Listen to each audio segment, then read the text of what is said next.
Um, okay, so maybe Mark, you can butt in if there are any questions or any calls for clarification. Okay, John, sure.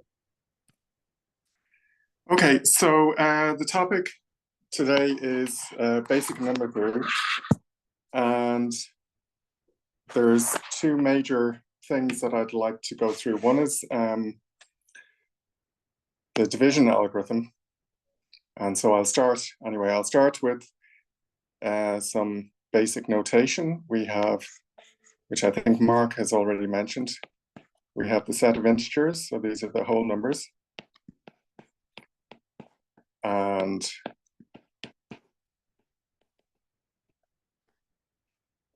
the rational numbers, so these are quotients of integers, so numbers of the form a over b, where a and b are integers. And basically, number theory is concerned with properties of the integers.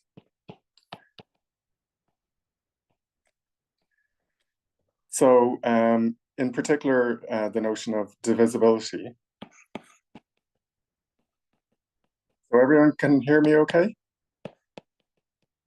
Yeah, we can. Okay, thanks. So if you've got two integers a and b, so we write a bar b, and we say a divides b.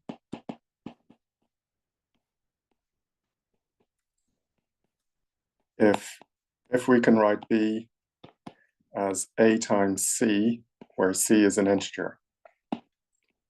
So in other words, b over a is a whole number. So clearly you can always divide one number by a non-zero number, but what we're concerned with here is a subtler property as to whether or not the quotient is a whole number or not. So a divides b. And then we have a key fact, which is it's got a really curious name. So it's called the division algorithm. So an algorithm is usually a method for solving a problem. And here, it's just a statement of a theorem. So you could almost call it the division theorem, but it's called the division algorithm. And it states the following. So if you're given two numbers a and b, by the way, it's a very straightforward statement, and with b non-zero, then you can write a as a multiple of b plus a remainder. So the idea here is that this q and r are integers, and r has to be somewhere between 0 but strictly less than b. So I think we can assume that not only is b not equal to 0, but b is actually positive, because you can always replace a negative number by minus the number, and you get a similar type statement. So it's easier to just assume that b is positive. So we call q the quotient.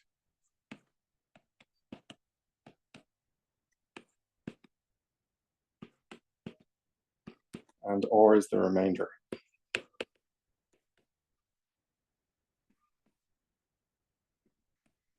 And this is actually quite a familiar operation, because if you think about the rational number a over b, so that's a rational number, you can always form this quotient. But what the division algorithm is saying is that you get a whole number. So that's the integer part.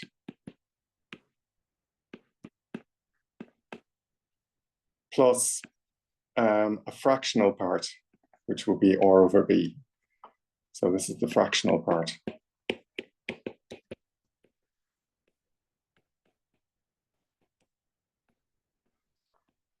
Okay, and it's actually, this is a very, very useful little formula.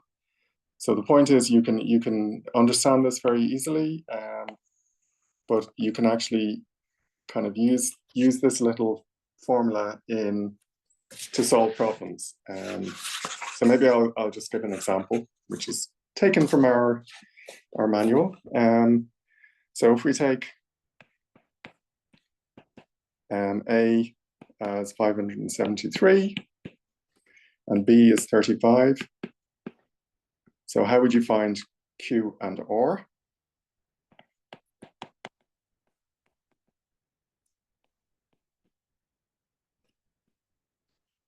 Well, a very simple way of doing it is you look at the multiples of B. So multiples of B. We can use mod. Sorry? We can use mod. You can use modular. Yeah, I mean, part of what I'm going to be doing today is modular arithmetic. So you're ahead of me. Is that Mohammed? Yeah. Okay. By the way, Mohammed, I think you had a question last week about the uniqueness of the complex numbers, and maybe I'll address that later. I don't know if you remember asking it. It was about. Yeah, I think that, but. So the answer, yeah, this will be related to modular arithmetic. I'll point that out explicitly later.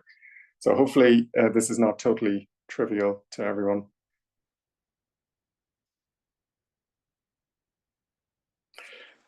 Okay, so you look at the rising multiples of B. So you've got B is 35, 2 times B is 70, 3 times B is 105, and you keep going.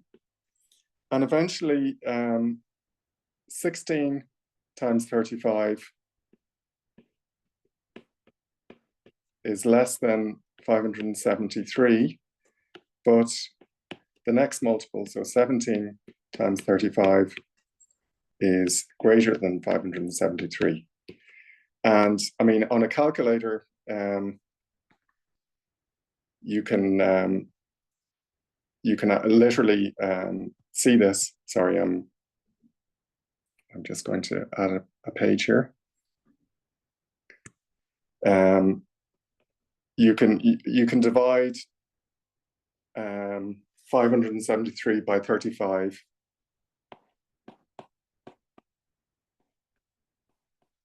And you'll get Q, the whole number Q, and then point, and then there'll be decimal places on a calculator.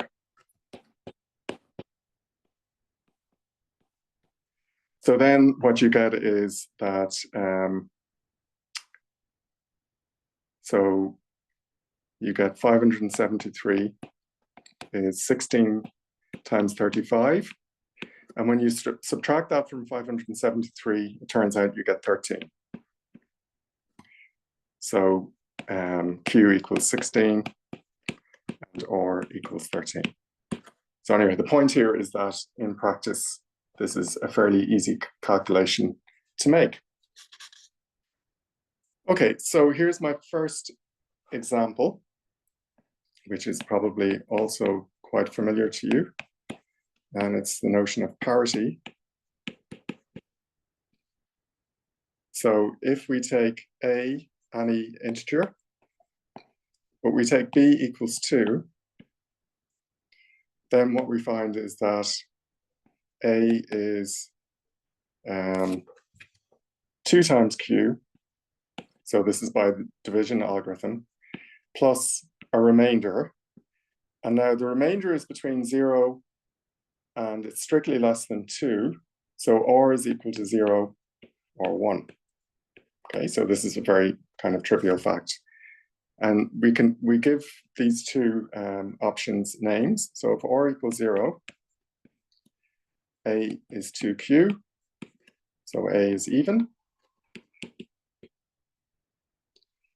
And if r equals 1, if the remainder is 1, a equals 2q plus 1.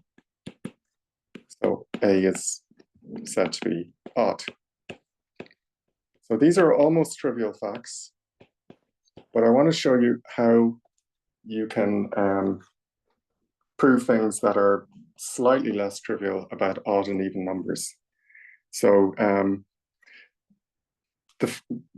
whether or not a is even or odd is, we call the evenness or the oddness, the remainder, the parity of a. So the parity of a is an expression of statement of the oddness or evenness of a. So we have the following fact. The sum of two even numbers is even. And you can prove this as follows. So say a and b are even integers. So I'm not assuming that b is 2 here. So what does that mean? To say that they're even is to say that a is twice some integer, let's call it c, and b is twice some integer, let's call it d. This is for some c and d integers. So a plus b is 2c plus 2d, which is 2 into c plus d. So it's of the form twice an integer, so it has to be even. And you can check yourselves that an even plus an odd is odd. Obviously, an odd plus an even is also odd. And then you can do it even with multiplication. Even times even is even. Even times odd is even, etc. You can actually form a table which tells you addition and multiplication related to parity. This is a template for what happens when we take b to be a bigger number. So this is just a kind of a baby example, a simple example. So for addition, I'm going to indicate we have an odd number or an even number, and we're adding it to an odd number or an even number. And I indicate all I'm keeping track of here is whether the result is odd or even. So if you add an odd number to an odd number, it turns out you get an even number. Odd to even, you get odd. Even to odd, you get odd. And even to even, you get even. So you've got a whole, this table gives you a whole infinite family of statements about the parity of sums of integers. And then you have a similar table for multiplication. So I'm indicating whether a number is odd or even. So an odd number multiplied by an odd number will be odd.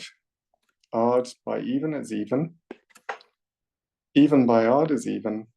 And even by even is even. Okay. And each of these facts can be basically proved using the division algorithm. So each statement. So for example, odd times odd equals odd can be proved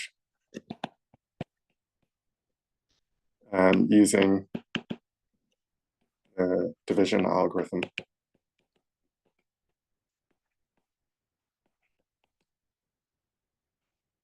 With b equals 2. So in other words, the fact that every integer is twice some other integer, or else twice some other integer plus 1. So a and z, a equals, let's say, 2c if a is even, and it's 2c plus 1 if a is odd. The point of this is that, I mean, these are fairly straightforward things to prove, but once you have a template for how to prove things, it becomes, it's quite a powerful tool to be able to prove these things using these kind of arguments. So you can be very precise in how you reason about things. Okay, so using parity.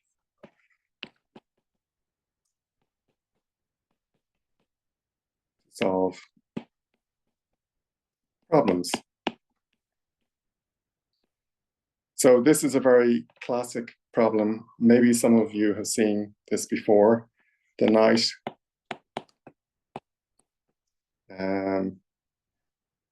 problem. So I'll explain the problem, and I'm aware that there may be cultural difficulties in translating this, depending on whether you're familiar with a standard chessboard or not. So this is a chessboard, an 8x8 chessboard. So has everyone seen the game of chess? Yeah, sure. Okay, so I'm just very ignorant. Okay, so we have what I've marked here is at this point here, that's a knight.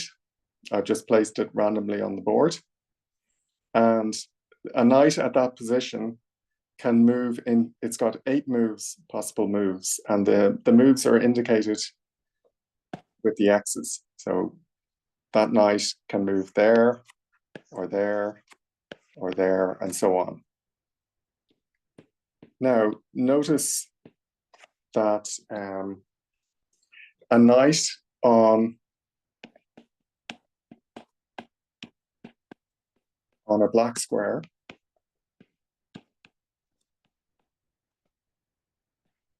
moves to a white square.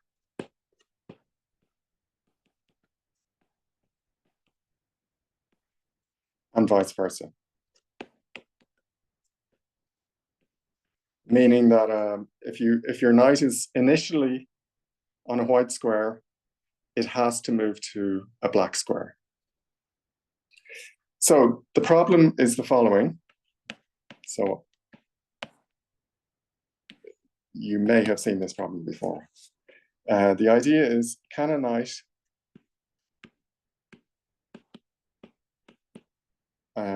on the southwest, which I believe is the A1 square. So this is A1 here.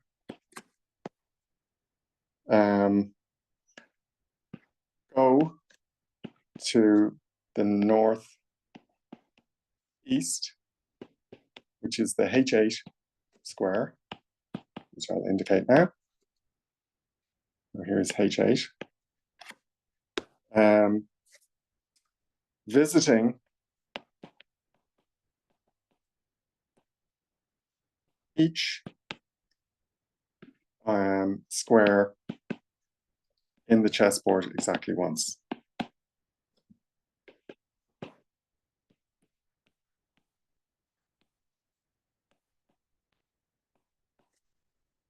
Okay, so it starts on A1. It makes a standard knight move. So the first move, it could move, for instance, here, could move there, or there, and then it continues on. And this gets very complicated because there are so many moves they can make, and then you might have to keep track of everything. So anyone got any thoughts on this, or have you seen this problem before? Yeah, I did. Okay. So apologies for maybe having a trivial problem, but the solution just uses parity. So the idea is that we keep track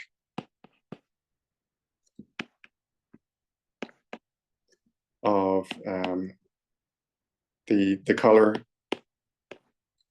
of the squares using basically 0 or 1. So 0 is for a white, 1 is for a black square. And using this fact here that a knight alternates between the black squares and the white squares as it goes along. So if we do that, if we do any track going from, what was it, A1 to H8, looks like this. So I'm only keeping track of the whiteness and the blackness. So it starts on a white square, it ends on a white square. A1 is white. So the next square has to be black, and then white, and then black, and you just keep going, and you have to end on white. So we think of this as the first, the second, the third, and so on. And how many squares are in a chessboard? Well, there's 64.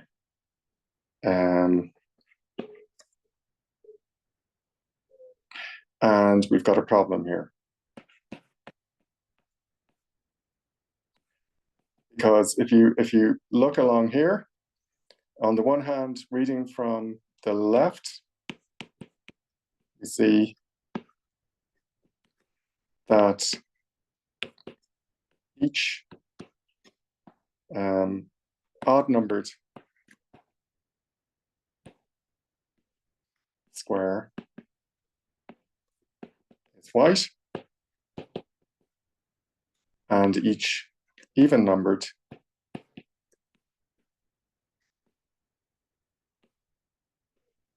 is black. And that contradicts the fact that this even-numbered square 64 should be white. So I can write this like this: contradiction as square 64, which is even, has to be white.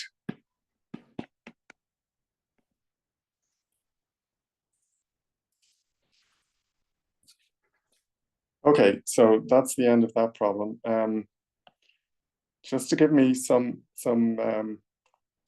hope here, is this a new idea to anyone?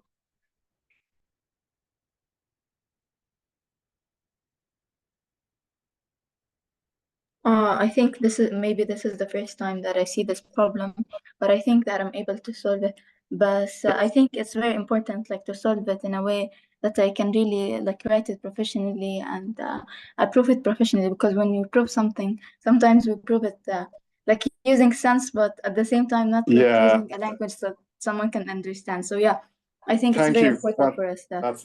That's exactly what I wanted to hear. Thanks very much. Yeah, because sometimes you know what the answer is going to be. You can see it, but then it's difficult. It's always difficult to write down something that someone else can understand. Your reasoning. Yeah, exactly. Okay, thank you. So I'm going to move on to the second topic here, which is writing integers in different bases.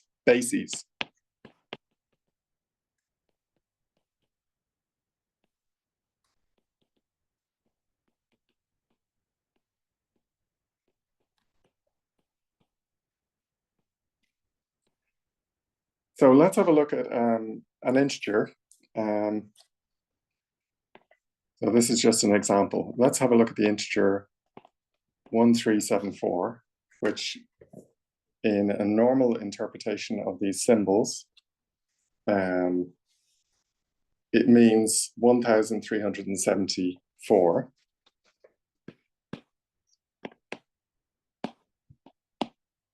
And I'll write it like this: 1374. Now I'm using a lot of ands here, but the ands are because literally what this number means is it's the number 1000 plus the number 300 plus the number 70 plus the number 4. So if any of you have younger siblings who are just learning to count, this looks like a problem for them. How do you add 1000 to 300? Well, the answer is 1300. But is that an answer? You're just saying 1000 plus 300. Okay, so what's the significance of these four numbers? Well, the significance is that we have 10 to the power of 3 is 1000. What about 300? Well, 300 is 3 times 10 squared. 70 is 7 times 10. And 4 we think of as 4 times 10 to the 0. So the point is that we have written 1374 as a sum of multiples of powers of 10, where the multiples are allowed to be our digits. In other words, numbers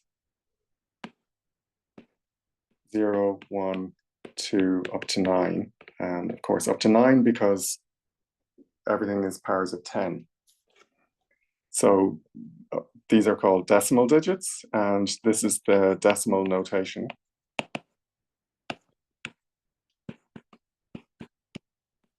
For integers. Decimal here referring to the number 10.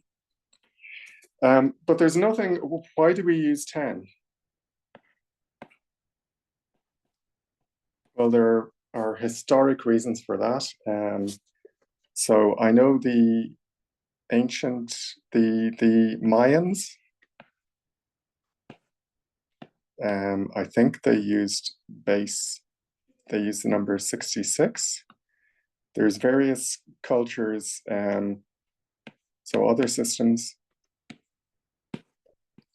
And we use 10 probably because we have 5 fingers plus 5 fingers on each hand. So it's a natural way of counting things related to 10.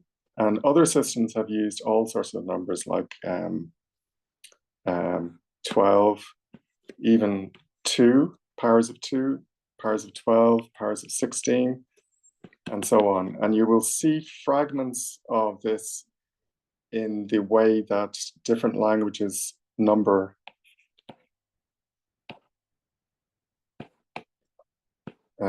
So the way the system of numbering.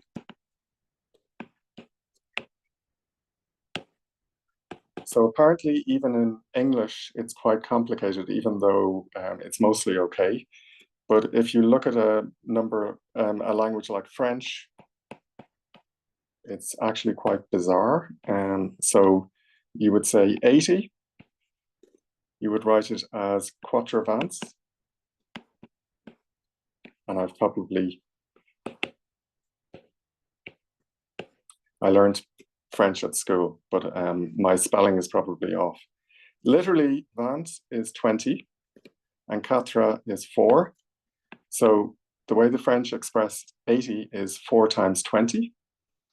And they would say 90, they would say quatravants et, standing for and, 10, standing for 10. So they literally say it's 80 plus 10. So obviously that's very bizarre. It's not 9 tens or 90. But I think English is as equally bizarre. I don't know anything about Arabic numbering, but maybe some of you can tell me whether there's anything strange about the way numbers are rendered in Arabic.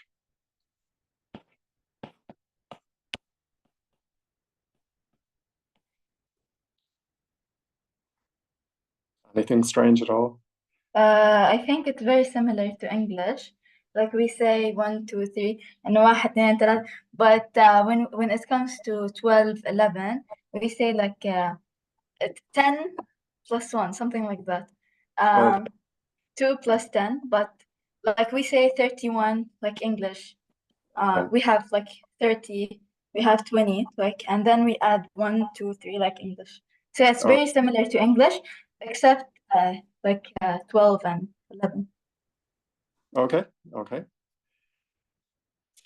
Okay, so let's have a look at a different number system. So this is, in fact, let's see. Yeah, I'll give the example that's from the manual. So base B numbering system.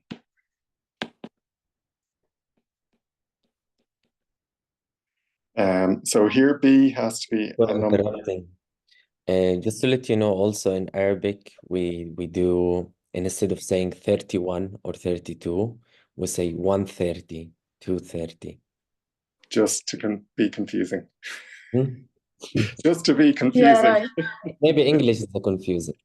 Yeah, no, yeah, there are lots of confusing things in English. I'm not claiming it's superior.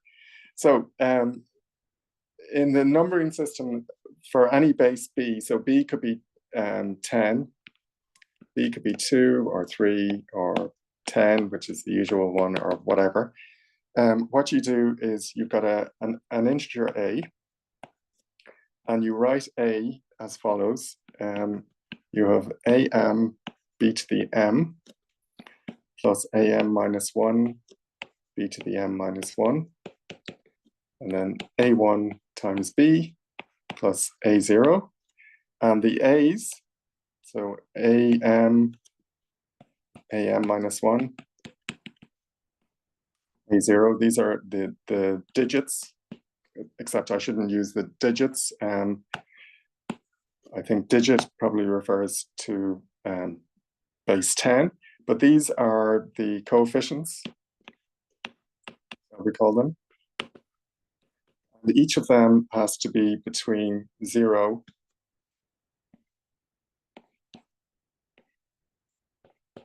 but strictly less than B. And we don't want to throw in coefficients where they're not needed. So AM is not equal to 0. And this is called the first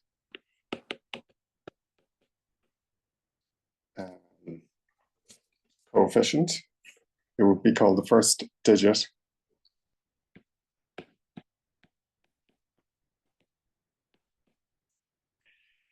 And now, rather than writing A using this cumbersome powers of B, what we do is we write A brackets to the base A B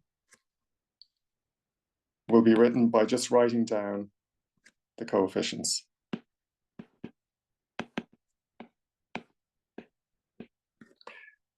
So for example, 1374 to the base 10, of course, is just 1, 3, 7, 4.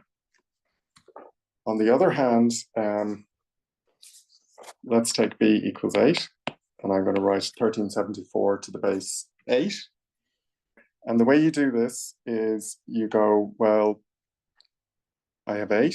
I divide it into 1374. And this is basically using the division algorithm.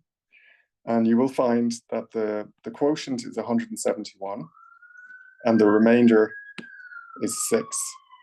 So this is the division algorithm.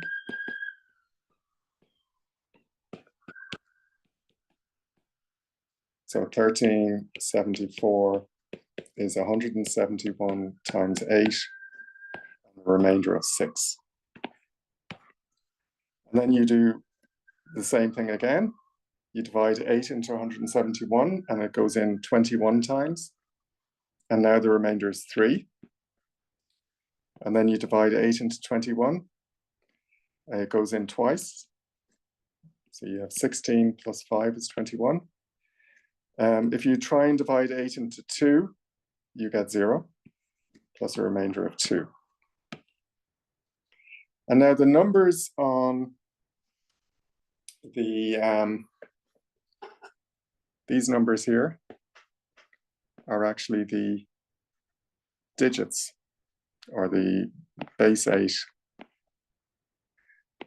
I keep saying digits, let's call them digits. So these are the coefficients. So in other words, 1374, which is just the usual base 10 number, can be rewritten as 2536, but now this is in the base 8.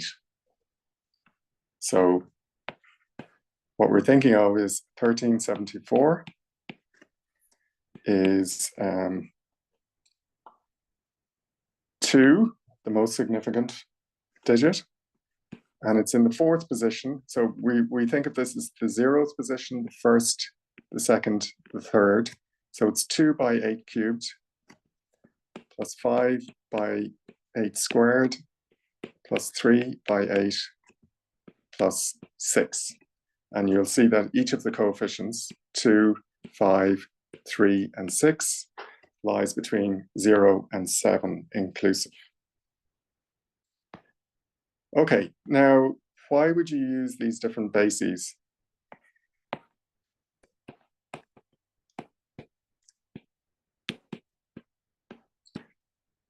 Well, sometimes it's important, and Sami would probably be able to tell you this in computer science.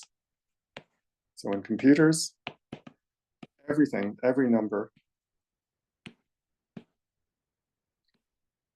uses binary. So it's stored, it's represented in binary form. And binary means that b equals 2. And the reason for that is because when b equals 2, the digits are 0 and 1, because they're the numbers between 0 and strictly less than 2. So every number is represented as a string of zeros and ones. In fact, every computer program, every piece of software can be represented by a string of zeros and one.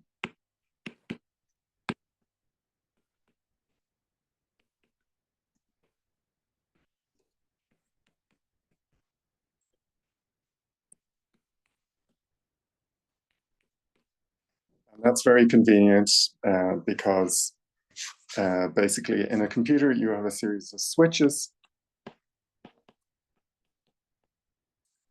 I mean, I'm thinking of the memory in a computer, and each kind of little memory position has two positions, or two states, which you could call on or off. So on could represent 1 and off could represent 0. And so you can basically represent any number using a series of these very simple switches. And of course, there has to be a sequence of them. So let's have a look at a simple example of the base 2, or binary representation.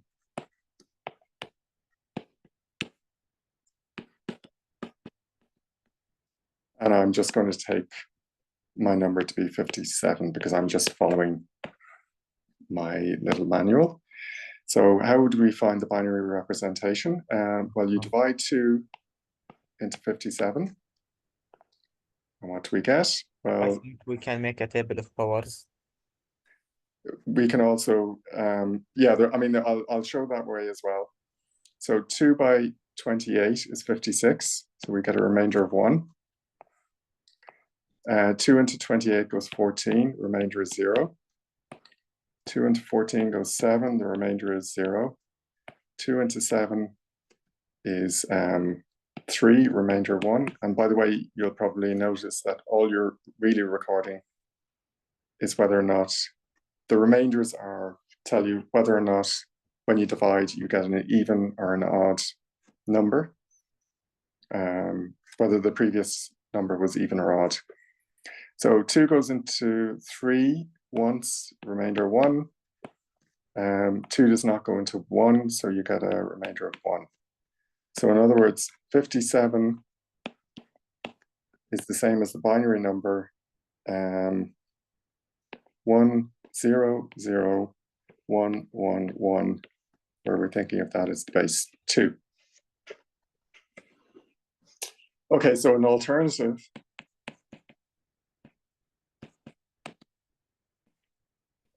which I think you were referring to, was it Mohammed or was it Sami?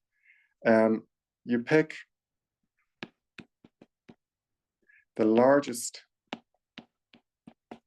power of 2, which is less than or equal to 57. So if you think of powers of 2, you'll find that 2 to the 5 is less than 57, but 57 is less than 2 to the 6. 2 to the 5 is 32, of course. 2 to the 6 is 64. So we've got a 2 to the 5 here, and then 57 minus 32 is 25. And we repeat that process. So now we're going to have 2 to the 4 is less than 25, but 25 is less than the next power, which is 2 to the 5. And then we have 25 minus 16 is 9. And then we have 2 cubed is less than or equal to 9, but 9 is less than 16.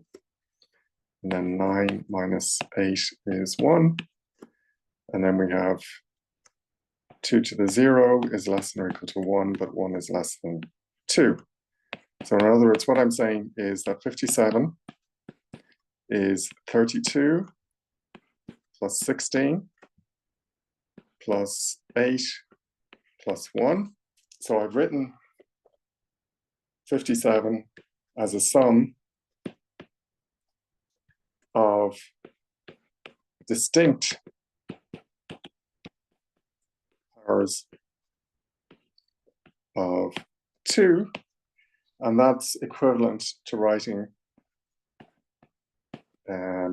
57 in binary notation.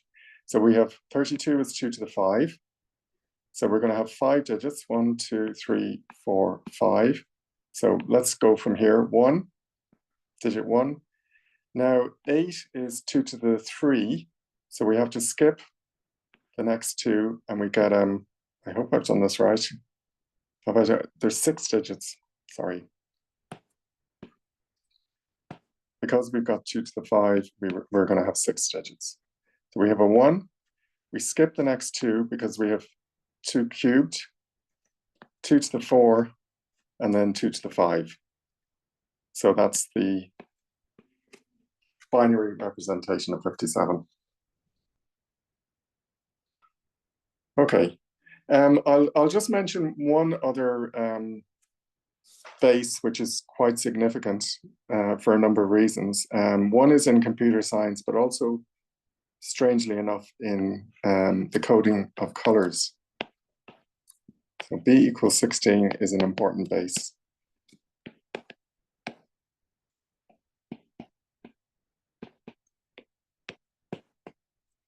And now the problem we have with 16 is that we don't have enough decimal digits for 16. So we use the following digits. We have 0, 1, all the way up to 9. So they're the usual decimal digits. But now we need a digit for 10. And so we're going to use A. So that's for the number 10. B is represented. B represents 11. C represents 12. D represents 13. E represents 14. And F represents 15. So we don't need a digit for 16. So when you see these letters, they actually stand for numbers between 0 and 16, which are greater than 9. Okay, so let's have a look at 1374 in base 16. So we had it in base 8. So we divide 16 into 1374, and I've done this previously, so hopefully I'm correct. It goes in, it turns out 85 times, and the remainder is 14. But now we don't use 14, we use E for 14. Okay, so then we divide 16 into 85. And it's going to go in 5 times, because 5 16s is 80, and the remainder is 5. Now 16 doesn't go into 5, or goes 0 times into 5 with a remainder of 5. So 1374, which is the representation, the usual representation in base 10, can be represented as E55 in base 16. And you can see this is more compact.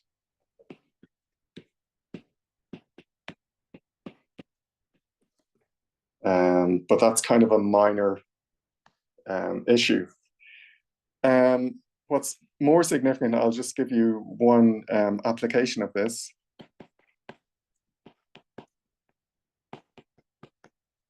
Which is the, Sami, you will probably be able to tell me if you're still listening, the correct terminology here, but coding. Sorry for interrupting. Isn't it 55E or E55? Have I done it the wrong way around? Did I do the previous example the wrong way around? No, you're right. You're right. Yeah, it's 55E. Thanks. That is an important point. Yeah, so E is the least significant digit there. So coding colors using, I think it's called the RGB system. Yeah. So R stands for red, G stands for, is it green? Yeah, green and blue. Blue, okay. And the idea is that that the human eye, the human cone, is it rods or cones? I think it's the cones. Anyway, the human eye supposedly can distinguish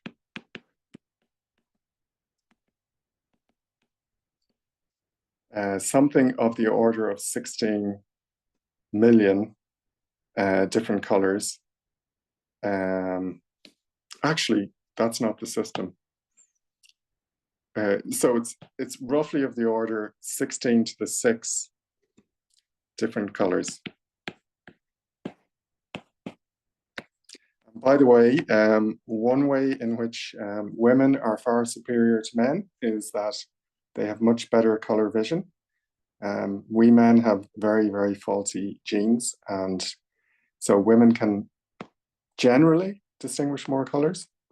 I have a very colorblind friend who I go cycling with, and he looks at these beautiful colors in the autumn when the hillsides come out, some of the flowers that come out, and to him it's all gray. So some people are very colorblind. So the idea is that every color is encoded as a 6-digit. By the way, this is not a total, this is a very imprecise statement. But every color is encoded as a 6-digit base 16, which is called. I want to ask you, isn't it between 0 and 255?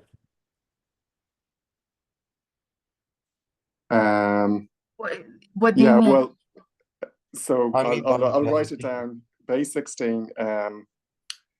It's base 16 is called. Is it sexadecimal, or? I guess it's hexadecimal. Hexadecimal, is it called? I I guess Yeah, hexadecimal it's system. hexadecimal. For 16, it's hexadecimal. Okay. Number. So basically, you have 2 red digits, 2 green digits, and 2 blue digits. And if you think about that, each hexadecimal number with 2 digits is any number between 0 all the way up to 16 squared minus 1, which is 255? So that's where you get that number, 255.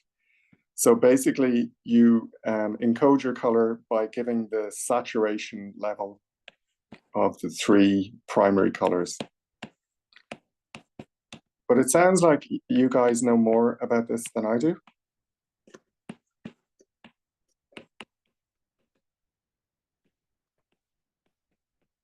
Perhaps, so apologies. Okay, so this is just a natural example of why one would be interested in different bases.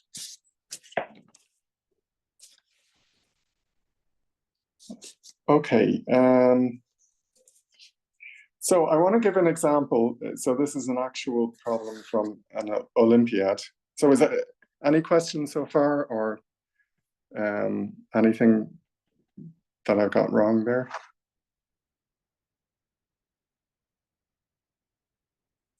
What is the question? Have I got anything wrong there?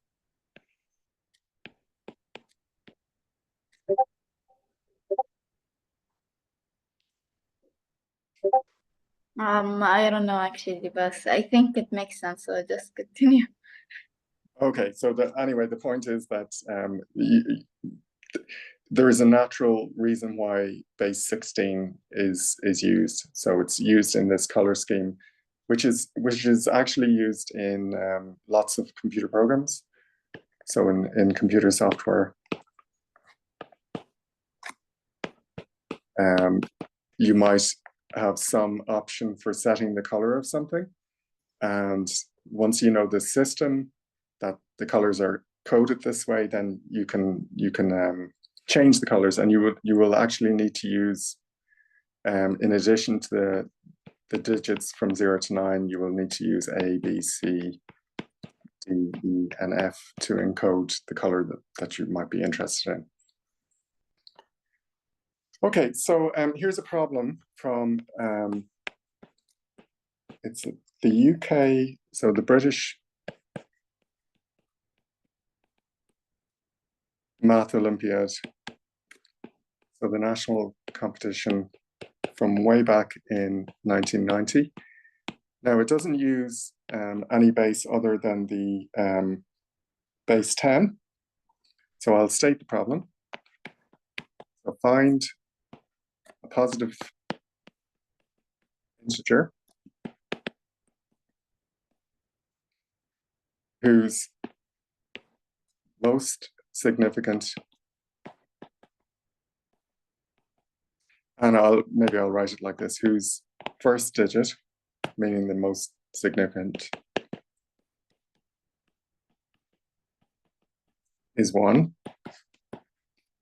and which has the property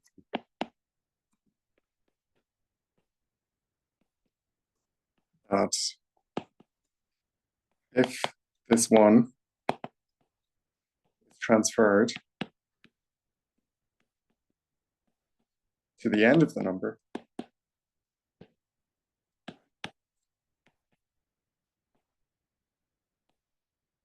the number is tripled.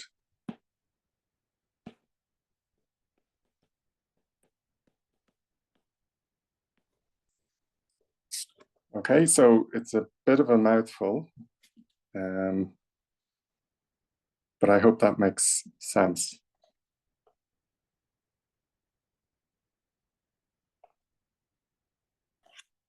Okay, so and in fact, what it precisely means, it might come out as we're writing down the solution.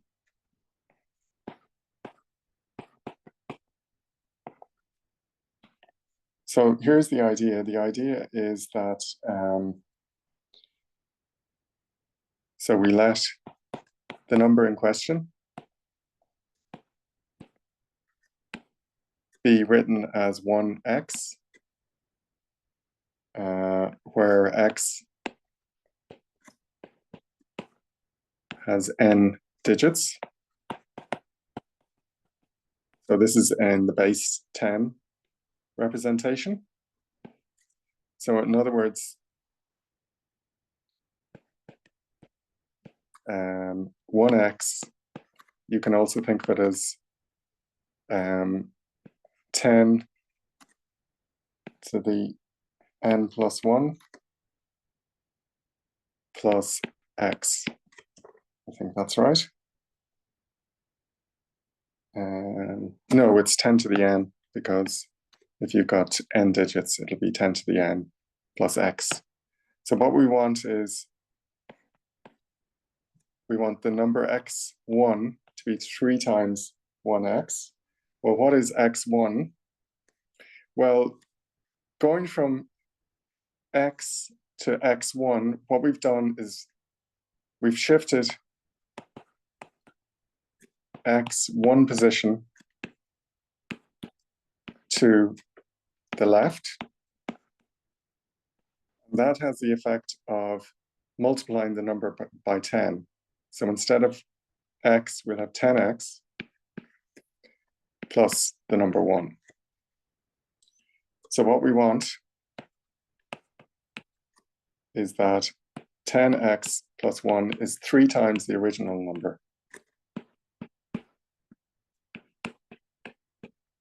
Now, I don't know if my argument there is clear, but any comments on that?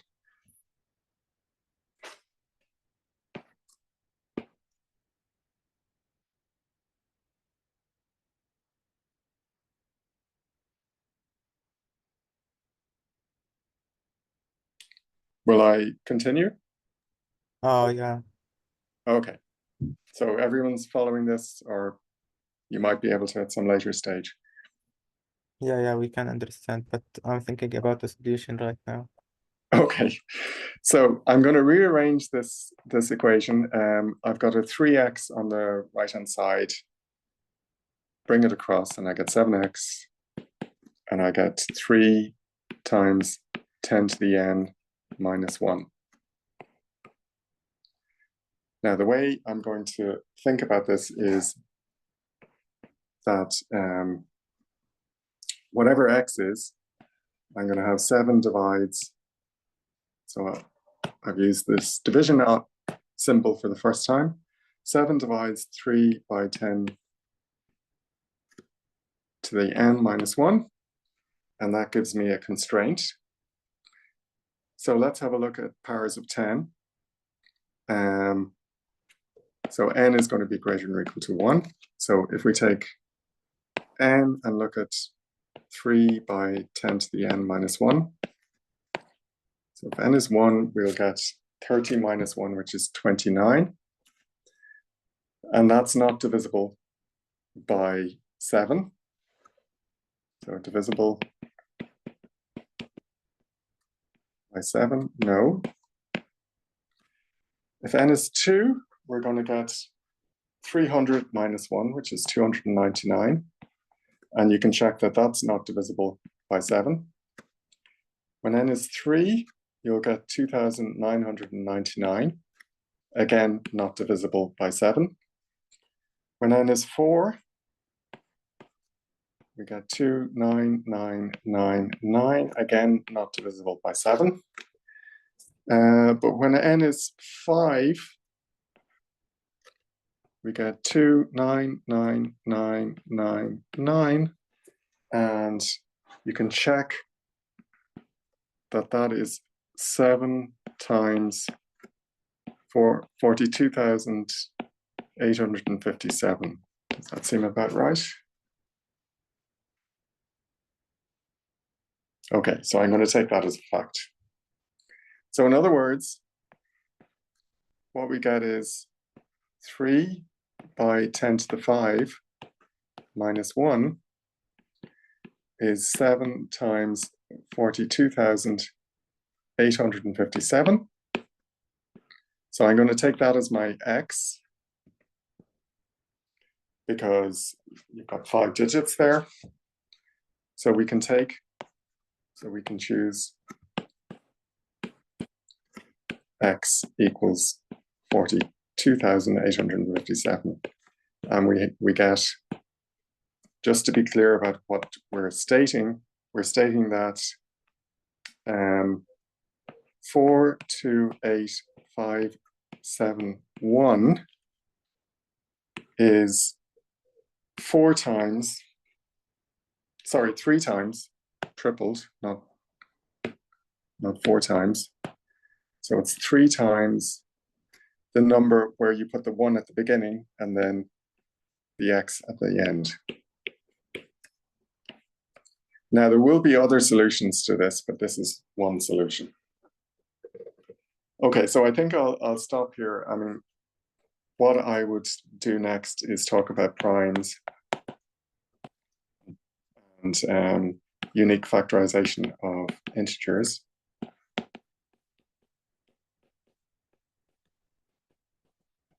And also then modular arithmetic. Well, so this will be for next week, but I'm open to suggestions. I don't know if this has been too easy for you or if it's at the right level, or if you want me to do some other topic, that's also fine. Okay, so thanks very much. Here is very important, so why not continue it? With the primes and the unique factorization? Yeah. Okay, but I get the impression that some of you have met modular arithmetic and residues and things like that before. I think most of us do, because we are programmers, so we use it too many times, and this but Yeah, I agree. unique factorizations will be good. Okay. So and what about modular arithmetic? Would you like me to do some of that as well? Okay, we will try Or it. we can, Was easy, or we we'll can continue. just solve. Sorry, Sorry. Muhammad. Or we can just solve like examples from the real Olympiad as we did, instead of like taking the whole lessons, because we are already knowing it for the basics something. Okay, that's fine. So maybe what I'll try and do with the unique factorization in the primes is come up with actual problems, maybe? Yeah, exactly. Mhm. Okay.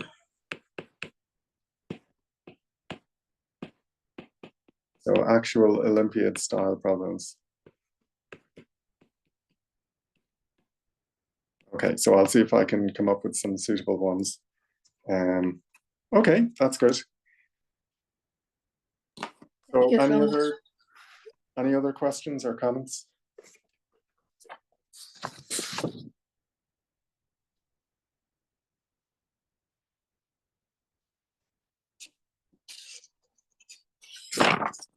I think number theory is very important because it comes like in a very sometimes difficult way in the Olympiad that we don't even expect coming.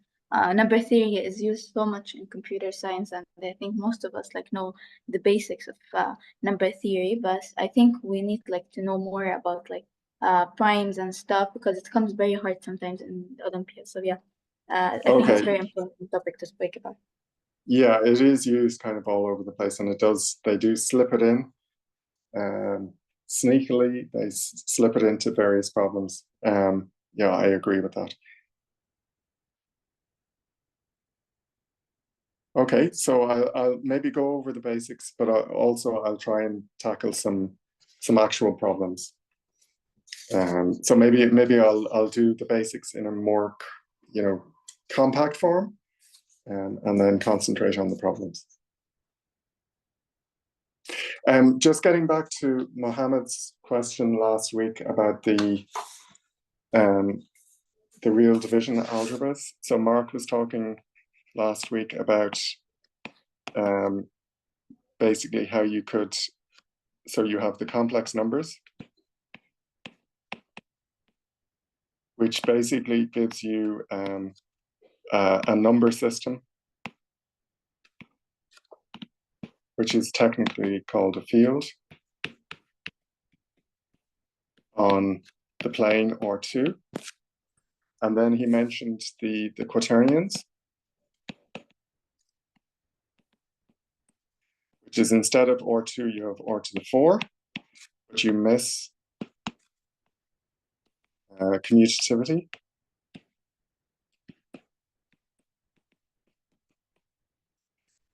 So you have a multiplication and an addition, and you can divide by non-zero quaternions, but for quaternions, AB is not necessarily equal to BA. And Mohammed was asking whether or not the complex numbers are the only number system you can impose on R2. So is C unique as a number system? In other words, you've got addition, multiplication, they satisfy the usual rules. Possibly not commutativity.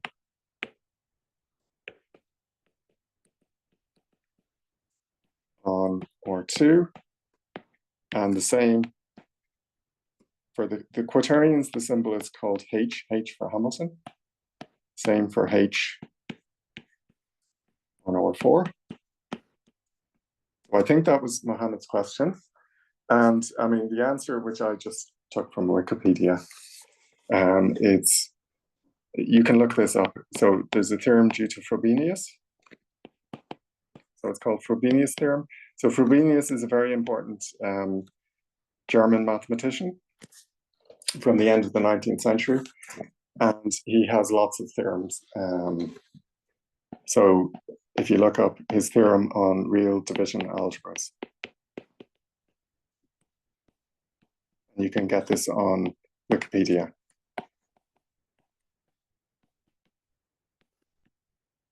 And basically, the answer is that you've got the reals, the complex numbers, and the real quaternions are the only so-called division algebras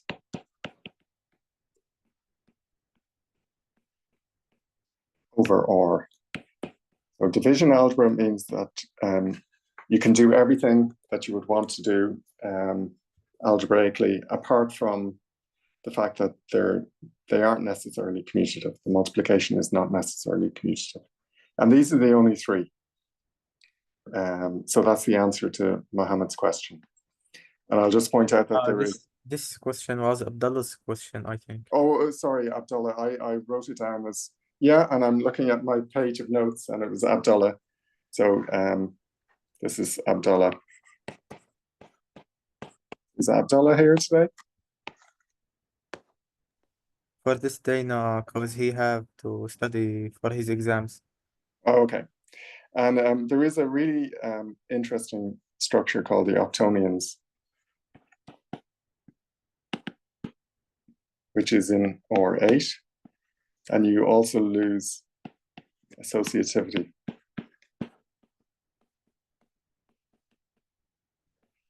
So this means that if you have three octonions, A, B, and C, then AB times C is not necessarily equal to A times BC.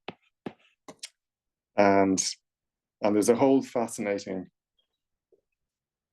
loads and loads of interesting things you can say about all of these structures, which is all related to fundamental particles in physics and all sorts of things. So I'll leave it there. Is there a proof for that, for this one? For the Frobenius theorem? Yeah, yeah. Yeah, so the Wikipedia article gives you a sketch proof, but I think the level of algebra you would need to understand the proof, it's really at an undergraduate level, at a higher undergraduate level in pure maths. So you might not be able to understand it, but if any of you are interested, I can run through it. You need things like the notion of minimal polynomial, normal forms of things. So there's a couple of elements. It's not that difficult a theorem, but I think it's a little bit beyond secondary school mathematics, high school mathematics. Okay, thanks. Okay, and thanks very much, everyone, for your attention. Thank you very much. Okay, and I'll give these to Sami, these notes, so he can send them on to you. I think is probably the easiest thing. Yeah, thanks so much.